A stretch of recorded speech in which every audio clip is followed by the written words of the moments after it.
পাকিস্তানে শেষ, এখন আমের সময়। সেটা আমি অনেক আম শুকায় রাখছি, শুকনো আম মোটামুটি আছে, সমস্যা নেই। এখন হচ্ছে যে এই কাঁচা আম ফ্রিজে রাখবো, আর কিছু আম হচ্ছে তোমার আচার দেবো।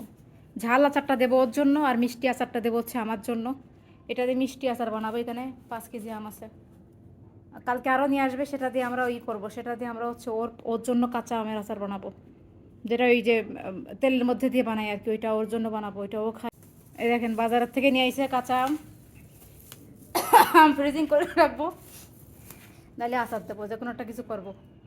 5 কেজি ভালো করে ধরো। এই যে কাটি দেখে যেরকম মাখাবো, এই যে 5 কেজি আঙুল, এটা দেখো তো কয় কয় পিস হয়েছে দেখি। হ্যাঁ যে এটা লয়েছে কয় নিচ্ছে। না নিচে সারে ইধর आ जाएंगे।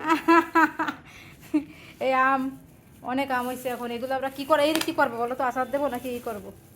আচার দেবো না ফ্রিজ করবো, কি চাও তুমি? हैं আচার দেবো না ফ্রিজে? मुर्गी को डाल दो काट के। তুমি बताओ কি করবো? तुम हमारी मर्जी मुझे क्या पता। তুমি তো বলছো আর এনে দিবা না, তুমি কি করবো? আচার দেবো প্রথমে, তাহলে पहले चढ़ा देंगे। আচার দিয়ে দিই কত, তাহলে সরিষার তেল লাগবে, আর হচ্ছে 5 ফোড়ন লাগবে।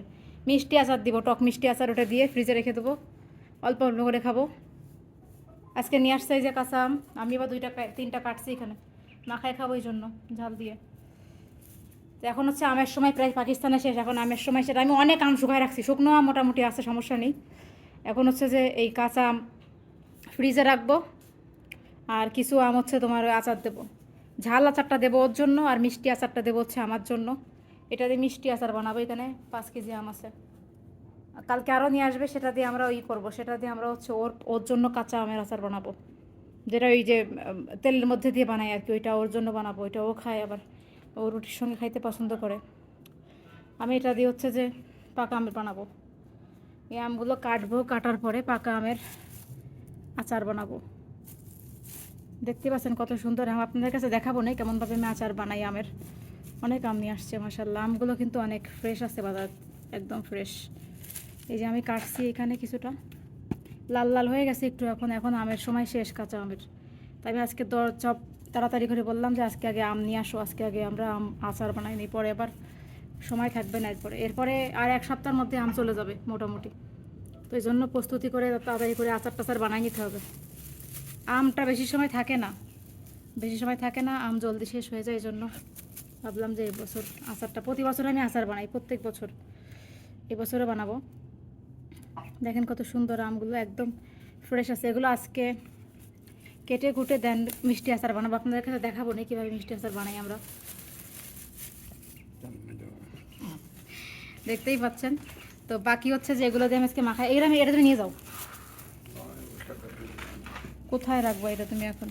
এটা আমি এখন মাখাবো, দেখেন গাইস, এটা আমি মাখাই তারপর এটা আমি এখন খাবো। চলেন দেখি, ওগুলো দিয়ে করবো না, এগুলোতে মাখাই খাবো না। দেখো কত সুন্দর। আমি ঘরে আসবো, দরজা বন্ধ করলে কেন?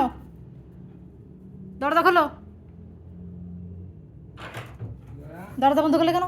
আমি আসতেছি, আমি আসতেছি ঘরে। দরজা, বাসা মারবে, কিভাবে যাবো আমি? ধরো, এমবরফটা মারে সবসময়, সামনে যাওয়া যায় না। এটি এখন মাখাবো ভাবতেছি। দেখেন এই যে এখানে মরিচ নিছি, 2টা মরিচ নিছি আমি, তবে একটা দিয়ে আগে মাখাই দেখবো কেমন হয়। ঝাল বেশি হয়ে গেলে সমস্যা আছে, এই ঝালগুলো একটু স্পাইসি বেশি।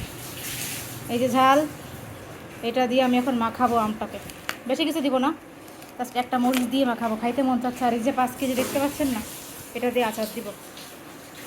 এরপরে আরও আনবো, এনে ফ্রিজে রাখবো প্রসেসিং করে, যাতে করে আমের জুস টুস খাওয়া যায়। মানে এই 1 সপ্তাহের মধ্যে শুধু আমি কিনবো কাঁচা আমের আচার, 2টা বানাবো, 2 পদের, একটা মিষ্টি আচার, একটা টক আচার বানাবো, আর একটা হচ্ছে ফ্রিজে রেখে দেবো আম, যাতে করে সারা বছর খাওয়া যায়।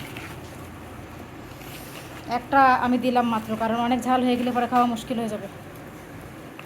আমি এরকমই বাসায় টক খেতে খুব পছন্দ করি, আমার টক খুব পছন্দ।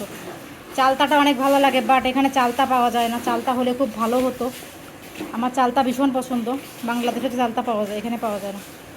চালতাটা আমি মাখা খেতে পছন্দ করি, বাংলাদেশে গেলে খাবো ইনশাল্লাহ সবই, আর বাংলাদেশে গেলে থাকবো অনেক দিন, বাসা নিয়ে থাকবো। বাংলাদেশে থেকে আসবো নাই বলতে গেলে, অনেক লেট হবে আসতে গেলে। দেখো খুব মজা হবে কিন্তু, তাই না? এভাবে মাখালে, এভাবে আম মাখালে কিন্তু অনেক টেস্ট লাগে। খুবই সুন্দর, দেখো আম। কাঁচা আম মানেই মেয়েদের ভালোবাসা, প্রতিটা মেয়েরই পছন্দ আমি জানি, বিশেষ করে আমাদের বাঙালি মেয়েদের। পাকিস্তানিরা এভাবে কিন্তু খায় না, ওরা একদমই খায় না এভাবে। আমরা বাঙালিরা তো এভাবে খেতে খেতে অভ্যস্ত, আমরা কিন্তু খাই, ওরা কিন্তু খায় না।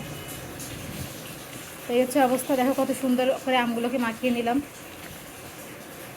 এবার একটু খেয়ে দেখি কেমন হলো, মনে হচ্ছে মজাই হয়েছে। একটু টেস্ট করি, হ্যাঁ, বিসমিল্লাহ। পারফেক্ট। বললাম না, অনেক মরিচ হয়েছে, অনেক মরিচ হয়ে গেছে, একটা মরিচই অনেক, আর দেওয়া যাবে না। একটু লবণ কম ছিল, দিয়ে দিলাম। সো গাইস, কেমন লাগলো কমেন্ট করে জানাবা। আর কারা কারা আমের আচার দিয়েছো কমেন্ট করে জানাও। ধন্যবাদ।